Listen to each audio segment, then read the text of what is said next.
it's me again, Elsa from Moonbeams.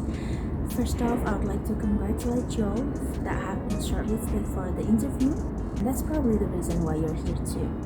For those of you who didn't make it, please do not be discouraged if you didn't make it within your first try. Because there's plenty opportunities out there that you can, try again. So please keep trying. So as what it said in the title, today's video gonna cover things that is mainly part of the interview process, including what documents you'll need to submit, what are the expected questions in the interview, and lastly, tips on answering these questions. The interview is basically arranged for them to know more about you, so please make sure that you are able to explain and cover everything that you already write on your application. So without further ado, let's jump right into it.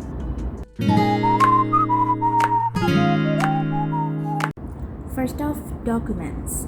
There are 6 documents that you will need to prepare prior to the selection, including confirmation form, legalized transcript, signed recommendation letter, TOEFL certificate, your newest CV, and lastly, the bio sketch. Okay, confirmation form is basically a form that you'll need to sign to confirm your participation in the interview process. That's it. And the second one is legalized transcript. So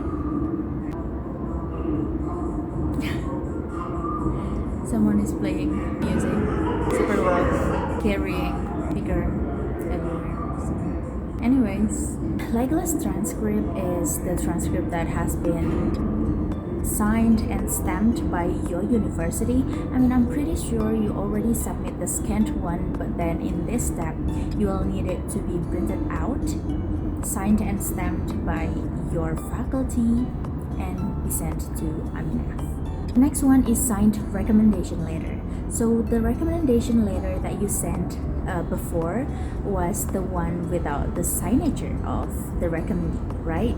Now you'll need them to sign the recommendation letter that they wrote for you and submit them to UGRAD, just to make sure that it's really them that write it and consenting.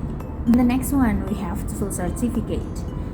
You do not need to send the original one. You just need to make sure that it's in color copied and that it is able to be sent to UGRAD. And then CV.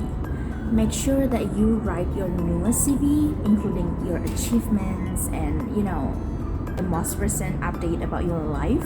And I recommend you to look for the CV writing lesson by Iman Usman in Skill Academy, because that is the one that I used and it really goes along in pretty much everywhere.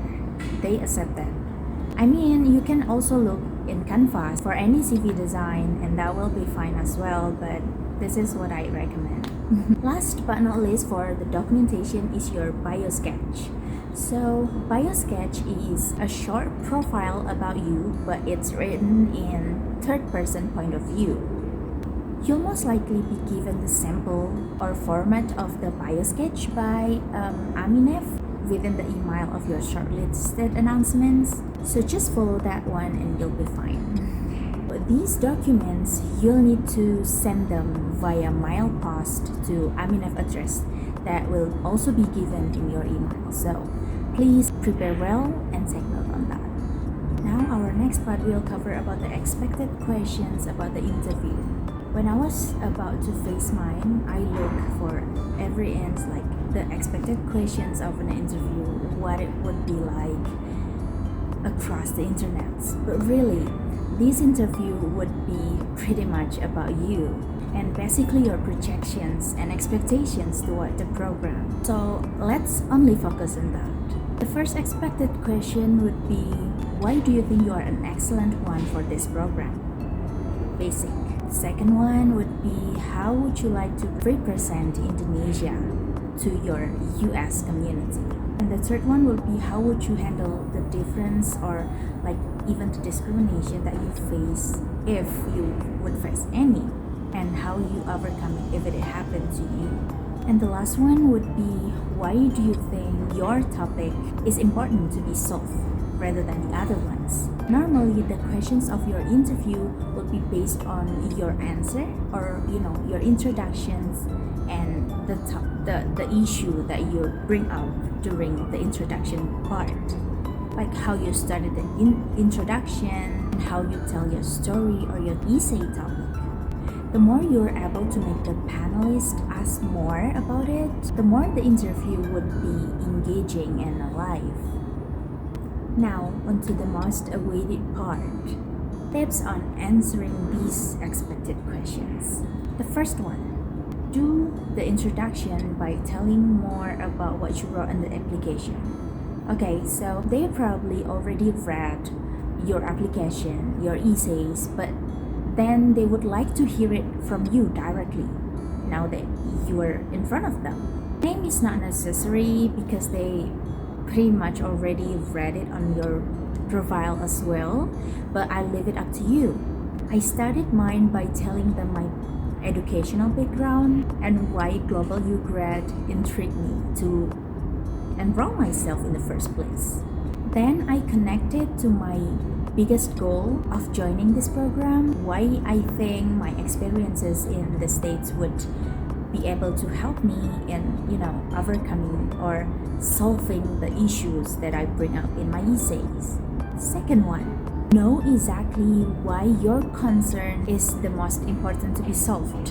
In the other word, why you concerned in this matter more than any others. For example, your concern on health issues is related to what you are studying. Like you take a major in health or like majoring medical studies, and that's why you are willing to solve like these health issues. Or else, like you can say that you are concerned about education and the people surround you because you've been involving in an organization that is focusing on that matter as well.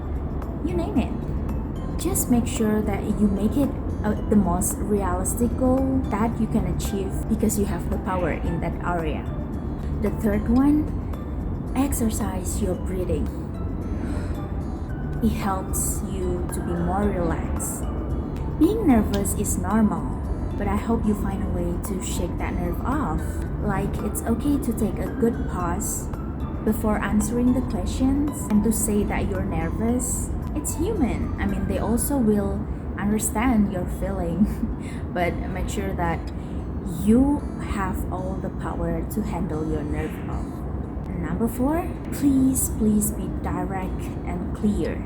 It comes from my personal experience when I did the interview. It's better to state your answer first, whether it is yes or no, and explain afterwards if you need to explain something to make it more meaningful or powerful.